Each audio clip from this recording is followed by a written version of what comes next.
अभी recently Australia में बच्चों के सोशल मीडिया उपयोग पर बैन का बिल पास हुआ है।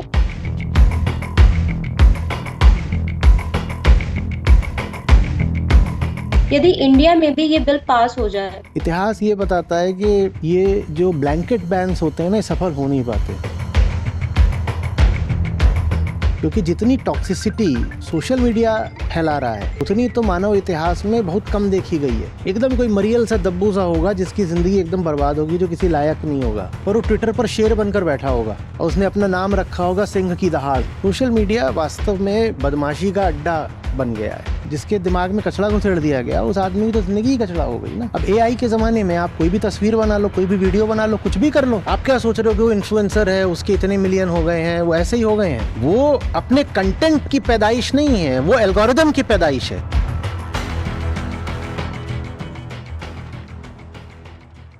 नमस्ते सर। अ, आचार्य जी, आज मेरा प्रश्न अभी रिसेंटली ऑस्ट्रेलिया में बच्चों के सोशल मीडिया उपयोग पर बैन का बिल पास हुआ है और ऑस्ट्रेलिया इसमें पहला देश बन गया है। इंग्लैंड भी इसी दिशा में आगे कर रहा है। यदि इंडिया में भी ये बिल पास हो जाए, तो इसका बच्चों के मानसिक स्वास्थ्य पर और पढ़ाई पर क्या प्रभाव देखने को मिलेगा? कुछ सुधार होगा? या फिर बच्चों का जो डिजिटल विकास है, स्वतंत्रता है, उसमें ये बिल बाधा बन जाएगा?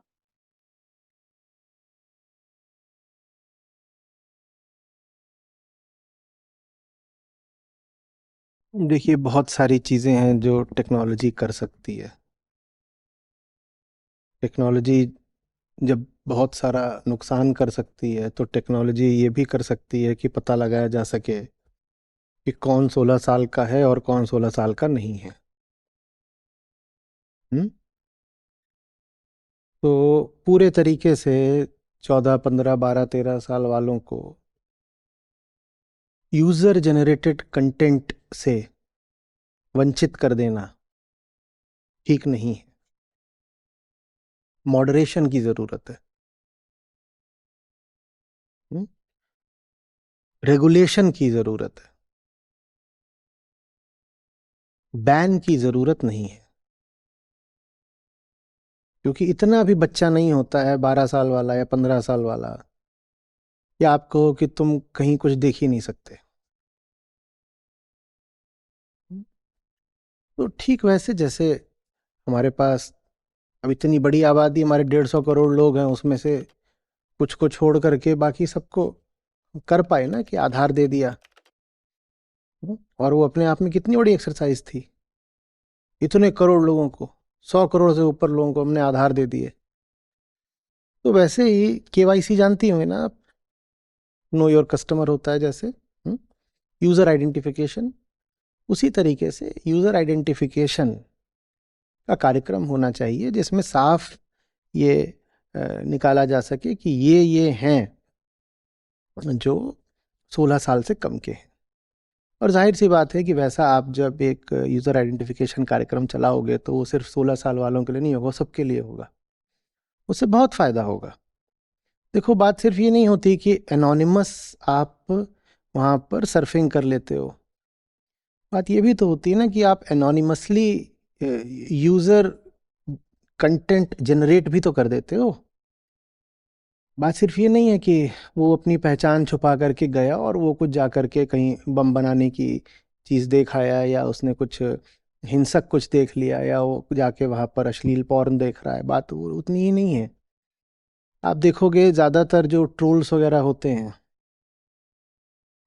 वो उन्होंने अपना नाम बता ही नहीं रखा होता है।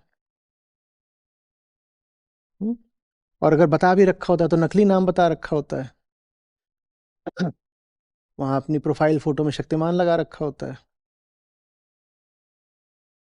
तो ये जो पूरा खेल चल रहा है कि जो काम आप किसी के सामने खड़ा होकर नहीं कर सकते, जो बात आप किसी के सामने खड़े होकर नहीं कर सकते, वो बात आप पीठ पीछे अपनी पहचान छुपा कर कह देते हो। ये खेल ही गलत है। ये खेल ही गलत है। सड़क पर घूम रहे हो लोग जिन्होंने अपनी पूरी पहचान छुपा रखी हो, तो आपको अटपटा लगेगा ना। जैसे यूरोपीय देश हैं जहाँ ये बड़ी बात रहती है कि ये हमें ऐसा जो बुर्का है वो बैन करना है जिसमें चेहरा भी दिखाई ना दे। वो कहते हैं कम से कम चेहरा तो पता चले। आप सोशल लाइफ में पार्टिसिपेट कर रहे हो तो आप जिसके सामने से गुजर रहे हो उसको इतना तो जानने का हक है ना कि मेरे सामने से कौन गुजरा, तो कम से कम शक्ल तो दिखे। बाकी शरीर आप ढकना चाहते हो ढक लो, चलो।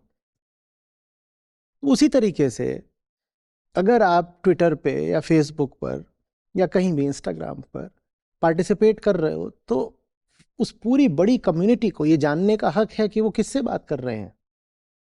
कौन आया जो लाइक करके या कमेंट करके चला गया। ये लाइक कमेंट छोटी बात है, पूरी पूरी बड़ी बड़ी प्रोफाइल चल रही हैं। ऐसी भी प्रोफाइल्स हैं जिनके मिलियंस फॉलोअर्स हैं पर जिनका चेहरा कभी किसी ने नहीं देखा। क्या ये काम आप समाज में कर सकते हो? क्या आप कहीं पार्टी में जाओ और आपने अपना पूरा चेहरा छुपा रखा है, आप किसी को दिखा नहीं रहे और सालों तक नहीं दिखा रहे? तो जब ये काम आप समाज में नहीं कर सकते, सोसाइटी में नहीं कर सकते, तो सोशल मीडिया पर कैसे कर सकते हो? तो सोशल मीडिया पर बहुत ज़रूरी है इस तरह का केवाईसी। सारी सोशल मीडिया कंपनियों के लिए केवाईसी नॉर्म्स बिल्कुल अनिवार्य होने चाहिए।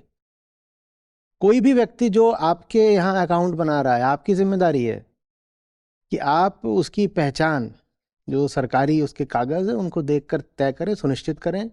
आपसे पूछा जाए तो आप उसका फ़ोन नंबर और ये सब बताने का इंतज़ाम करें। हाँ, जो जुडिशियल सिस्टम है वो इस बात की गारंटी लेगा कि किसी को प्रताड़ित करने के लिए सरकार उसका फ़ोन नंबर वगैरह किसी कंपनी से नहीं मांग सकती।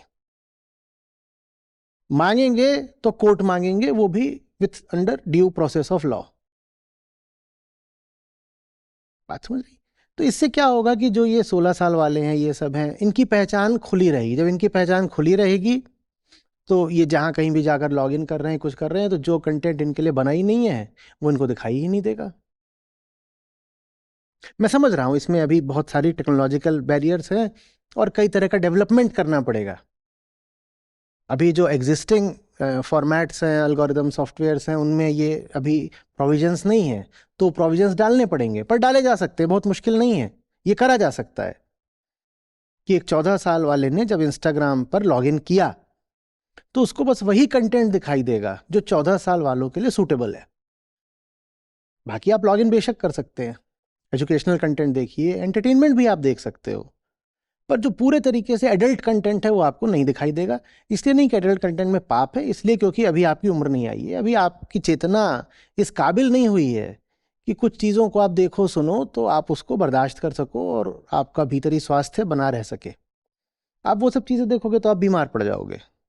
इंतज़ार कर लो 2-4 साल बाद, उसके बाद आप इस लायक हो जाओगे, थोड़ा विवेक आ जाएगा कि क्या देखें क्या ना देखें, और जो देखें उसको पचा भी पाएं। समझ रहे हैं? तो एक बात और इसमें है मुद्दा। इतिहास ये बताता है कि ये जो ब्लैंकेट बैन्स होते हैं ना, ये सफल हो नहीं पाते। हम बड़े चतुर चालाक लोग होते हैं, हम तरीके निकाल लेते हैं किसी भी तरीके के प्रतिबंध के ऊपर से निकल जाने का, उसके नीचे सुरंग खोद देने का, उसके दाएं से बाएं से निकल जाने का। वो 16 साल वाला ठीक है अपने लॉगिन से नहीं देख सकता, मम्मी के लॉगिन से तो देख सकता है, बड़े भैया के लॉगिन से तो देख सकता है, पापा के लॉगिन से तो देख सकता है। और किसी तरीके से उसने जो उसको मोबाइल फोन आपने दे रखा है, आपने उसका सोशल मीडिया बंद करा है, फोन थोड़ी बंद कर दिया है, स्मार्टफोन तो है।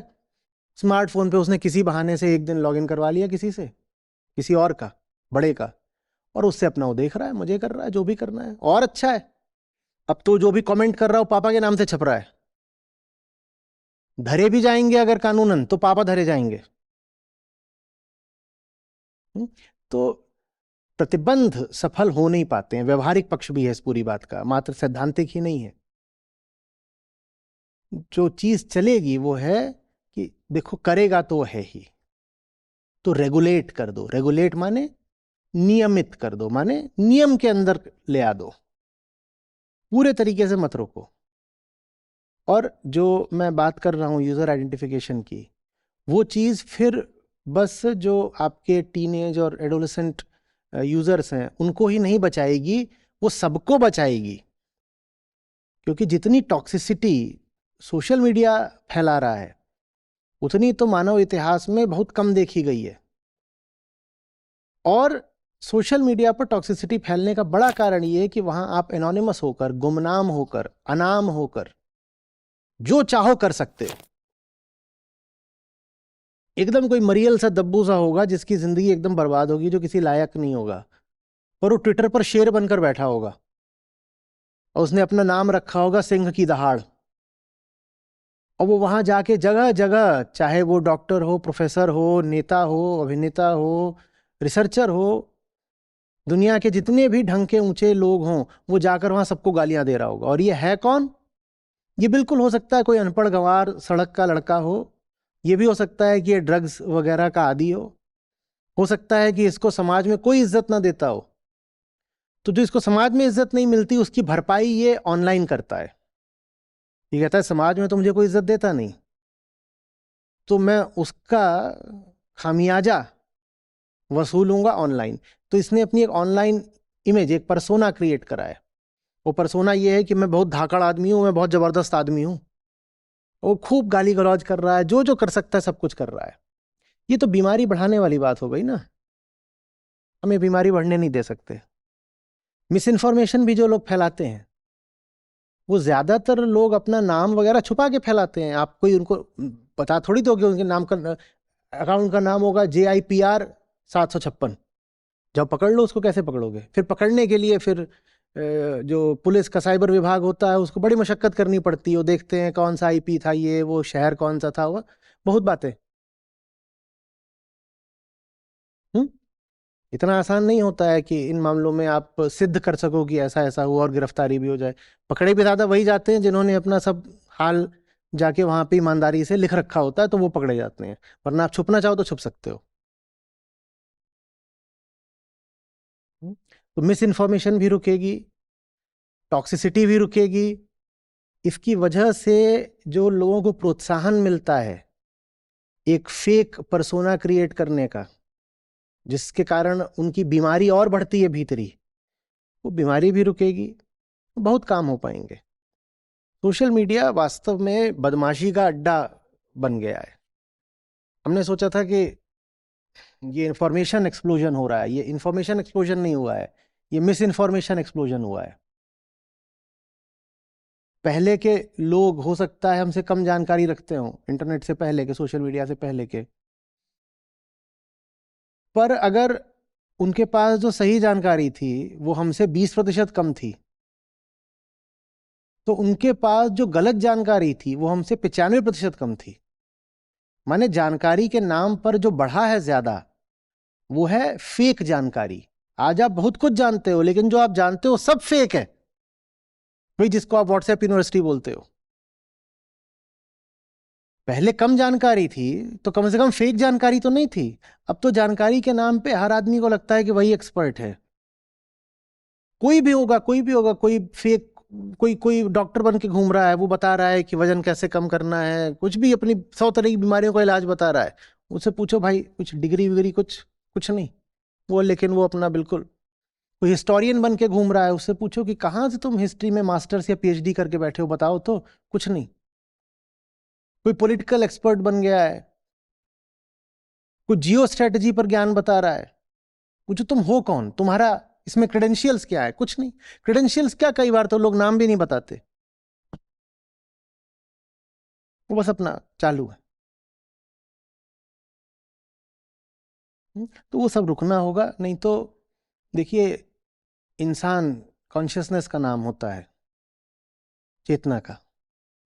और चेतना का आम आदमी के लिए मतलब होता है चेतना की सामग्री, द कंटेंट ऑफ कॉन्शियसनेस, कि तुम्हारे मन में, खोपड़े में भरा क्या हुआ है। आपकी चेतना का स्तर क्या है वो इससे तय हो जाता है कि आपके खोपड़े की सामग्री का स्तर क्या है। अगर खोपड़े की सामग्री एकदम कचरा डाल दी गई है तो आप भी कचरा हो गए। जिसके मन में कचरा घुसेड़ दिया गया है, जो कि ज्यादातर सोशल मीडिया से ही आता है, वो इंसान ही कचरा हो गया। क्योंकि इंसान की हैसियत, इंसान की पहचान, उसके शरीर से तो ज़्यादा होती नहीं है, उसकी होती है कॉन्शियसनेस से। How conscious are you, what is the quality of your consciousness. जिसके दिमाग में कचरा घुसेड़ दिया गया, उस आदमी की तो जिंदगी ही कचरा हो गई ना। और ये इस सदी के बड़े खतरों में से है।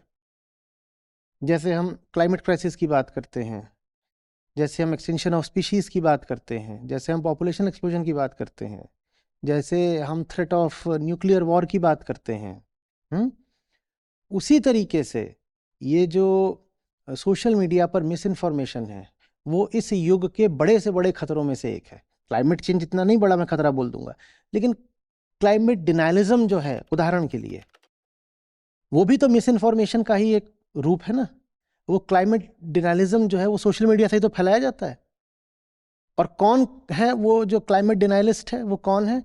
जो कुछ नहीं जानता क्लाइमेट के बारे में और कुछ भी झूठ बोल रहा है। तो ये नियम भी फिर बनना चाहिए कि अगर कोई सोशल मीडिया पर झूठ बोल रहा था और पकड़ा गया तो उसकी सजा भी होनी चाहिए। क्योंकि ये बड़े से बड़ा अपराध है कि तुमने लोगों की चेतना को विषाक्त कर दिया, तुमने लोगों की कॉन्शियसनेस पॉल्यूट कर दी, दूषित कर दी। ये बहुत बड़ा अपराध है, इस पे पकड़ा जाना चाहिए, तो फिर सजा होनी चाहिए।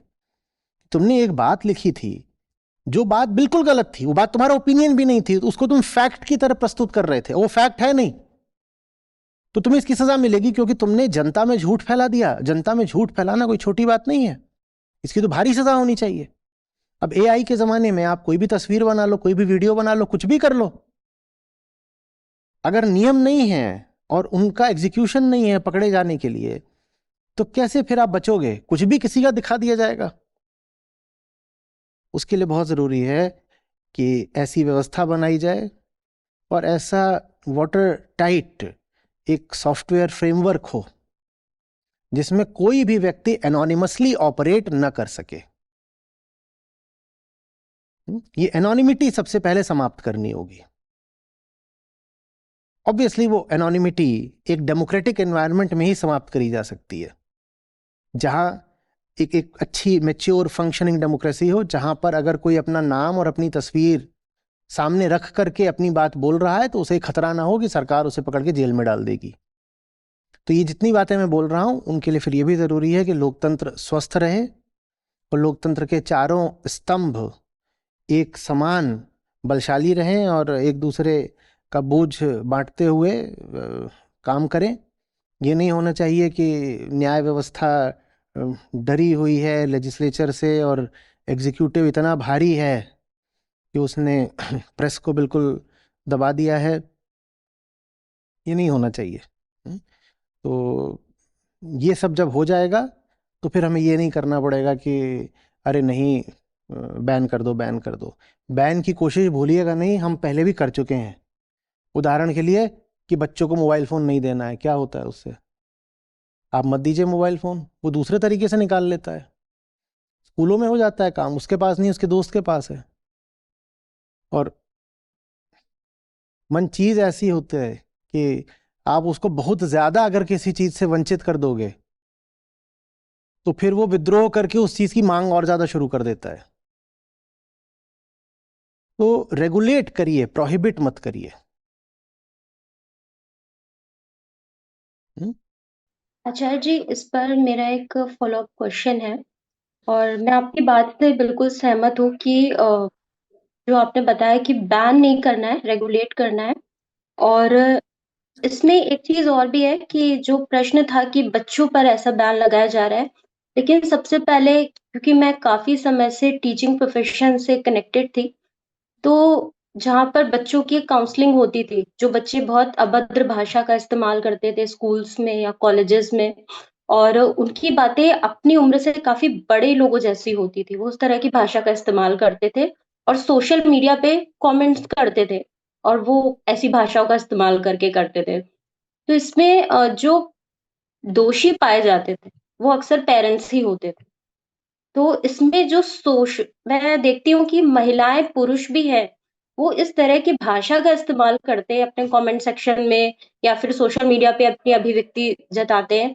उनकी भाषा बहुत ही खराब होती है और वो सोशल मीडिया को इतना गंदा कर देते हैं कि अगर कुछ ऐसे लोग भी सोशल मीडिया पर आना चाहते हैं, जो कुछ अच्छा देखना चाहते हैं, उनका मन भी पूरे तरीके से खराब हो चुका होता है। अच्छा, चलिए हम मार्क जुकरबर्ग के पास चलते हैं, ठीक है।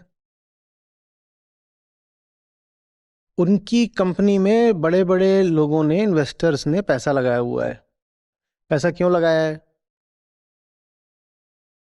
ताकि पैसा बढ़े, उन्हें आरओआई चाहिए, ठीक है ना। वो पैसा अगर वो सारा निकाल लें तो कंपनी गिर जाएगी, कंपनी गिर जाएगी। इतना ही नहीं, वो पैसा निकाल लेंगे तो स्टॉक गिरेगा, तो स्टॉक गिरेगा तो मार्क जुकरबर्ग की जो अपनी नेटवर्थ है वो भी गिर गई। तो बहुत जरूरी है कि जो इन्वेस्टर है उसको रिटर्न मिलता रहे। और रिटर्न ये मतलब नहीं होता कि इस साल जो प्रॉफिट था अगले साल भी उतना ही रहे। इसका मतलब है इस साल जितना था उससे ज्यादा होना चाहिए। उससे कम होगा तो वो इन्वेस्टर वहां से पैसा निकाल के कहीं और लगा देगा, फेसबुक से निकाल के वो अमेजन में, गूगल में कहीं लगा देगा, ठीक है ना। अब पैसा कहाँ से आएगा फेसबुक के पास? अगर इन्वेस्टर को रिटर्न देना है तो फेसबुक के पास पैसा कहाँ से आएगा? इन्हीं लोगों से। पैसा आना है जो विज्ञापन देता है उससे। उनसे। हाँ। अब जो विज्ञापन देता है वो इसलिए देता है ना कि विज्ञापन देखा जाए, तभी तो उसका माल बिकेगा। हम्म। हम्म। तो वो विज्ञापन कब देखा जाएगा? जब कोई पहले फेसबुक पर टाइम बिता रहा होगा तभी तो विज्ञापन देखेगा। फेसबुक या इंस्टाग्राम या जो भी उनकी और प्रॉपर्टीज हैं, तभी तो विज्ञापन देखेगा। अब आप कैसे हो, मैं कैसा हूं, पूरी दुनिया कैसी है, हम किस चीज पर सबसे ज्यादा समय बिताते हैं? गंदगी पर। न जाने कितने होंगे, अभी 12 बजने के आसपास हो रहा होगा तो झूम झूम के गिर रहे होंगे। अभी कहीं पे नाचने गाने की जगह गए होते तो झूम के थोड़ी गिर रहे होते नींद में। अभी ये होता कि अभी तो डांस चल रहा है, उसके बाद अभी जबरदस्त तरीके का डिनर होगा, भोकाली, तो थोड़ी सो रहे होते। गंदगी पे हम सबसे ज्यादा समय बिताते हैं ना। अरे चित्त ही ऐसा है भाई, जंगली लोग हैं, जैसे हम कहते हैं अभी अभी तो जंगल से निकले हैं, तो गंदगी चाटने में हम सबसे आगे रहते हैं। तो विज्ञापन दाता ये चाहता है कि और ज्यादा गंदगी पोस्ट हो, तो सारे एल्गोरिदम फिर होते ही ऐसे हैं जो गंदगी को ही फेवर करते हैं। और इसमें कोई एक मार्क जुकरबर्ग या कोई कोई भी आप और ले लीजिए, वो आदमी जिम्मेदार नहीं है। इसमें सब जिम्मेदार हैं, क्योंकि कॉरपोरेट पैराडाइम ही यही है कि भाई कंपनी बनाई इसीलिए कि इन्वेस्टर को पैसा मिलना चाहिए, आरओआई मिलना चाहिए, है ना। तो फिर जो एल्गोरिदम्स होते हैं इनके, ये खुद गंदगी को बढ़ावा देते हैं। आप क्या सोच रहे हो कि वो इन्फ्लुएंसर है, उसके इतने मिलियन हो गए हैं, वो ऐसे ही हो गए हैं? नहीं, उसको बढ़ावा दिया गया है। वो कुछ नहीं होता वरना। वो जो हो गया है 10-20 जितने भी मिलियन हो गया है, वो अपने कंटेंट की पैदाइश नहीं है, वो एल्गोरिदम की पैदाइश है। और एल्गोरिदम लिखा ही गया है गंदगी को बढ़ाने के लिए। आप सोचते हो कितना बढ़िया आदमी है, इसको इतने लोग फॉलो करते हैं। हमसे पूछो ना कि सच्चाई को फॉलो करवाना कितना मुश्किल होता है, और गंदगी को फॉलो करवाना कितना आसान होता है, वो भी हम रोज देखते हैं। समझ में आ रही बात? तो ऐसा नहीं है कि हमारे पास टूल्स टेक्निक्स नहीं है, या टेक्नोलॉजी नहीं है, मेथड नहीं है कि हम यूजर को आइडेंटिफाई कर सकें या गंदगी को रोक सकें। हम उसे रोकना चाहते ही नहीं है, क्योंकि अगर रोक दिया तो आरओआई कहां से आएगा? कहां से आएगा? अगर गंदगी है तो आप वीडियो पूरा देखोगे, वीडियो पूरा देखोगे तो 5 बार ऐड देखोगे, 5 बार ऐड देखोगे तो जो एडवर्टाइजर है वो आपको और एड्स देगा, तो आपकी रेवेन्यू बढ़ेगी, रेवेन्यू बढ़ेगी तो आपका जो स्टेक होल्डर है उसको आरओआई मिलेगा। अब यही बिल्कुल एकदम सात्विक बातें होने लग जाए, आध्यात्मिक बातें होने लग जाए, और ऐसी बातें होने लग जाए जो अहंकार पर चोट करती हैं, तो वो तो सोशल मीडिया प्लेटफॉर्म ही खत्म हो जाएगा। समझ में आ रही बात? ये इस पे भी रेगुलेशन चाहिए हमको, और जो सोशल मीडिया कंपनी ये रेगुलेशन ना करे उस पर फिर कार्रवाई होनी चाहिए।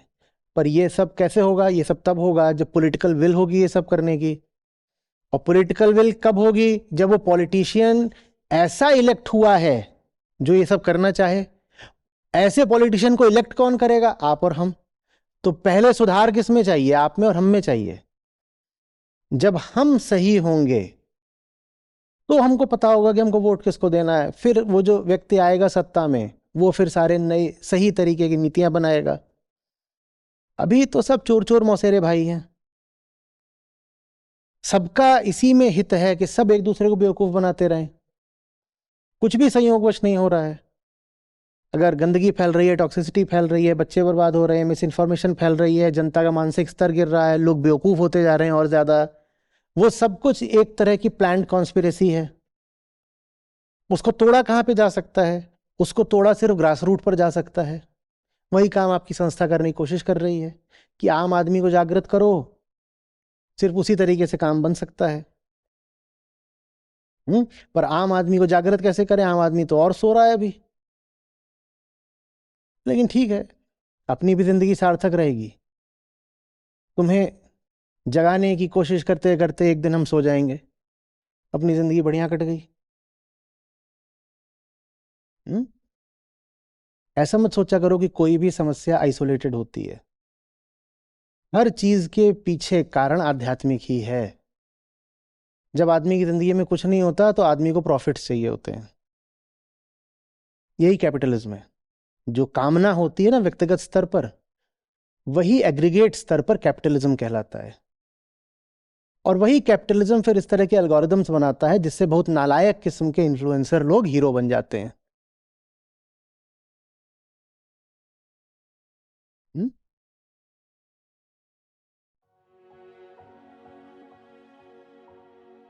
प्रणाम सभी को। मैं आचार्य जी से 7.25 से जुड़ी हुई हूँ और मैं गीता समागम में भी मतलब 7.25 के अराउंड से जुड़ी हुई हूँ। मेरा नाम कोमल है और मैं मैथ्स की टीचर हूँ। और आज के सत्र से मेरी 3 प्रमुख सीख ये है। फर्स्ट सीख ये है कि हमें जो जीवन मिला है वो किसी चीज की प्राप्ति के लिए नहीं मिला है, हमें खुद को अभिव्यक्त करना है, मतलब कि हमें अभिव्यक्ति के लिए मिला है जीवन।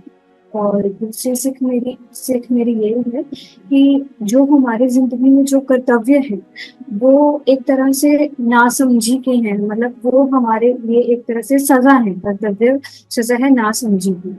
तो हमें क्रीड़ा से मतलब कि क्रीड़ा बस उनका अधिकार है जो आत्मज्ञानी है। हमें आत्मज्ञानी मतलब हमें अगर आत्मज्ञान है तो क्रीड़ा से हम अपने कर्म कर सकते हैं।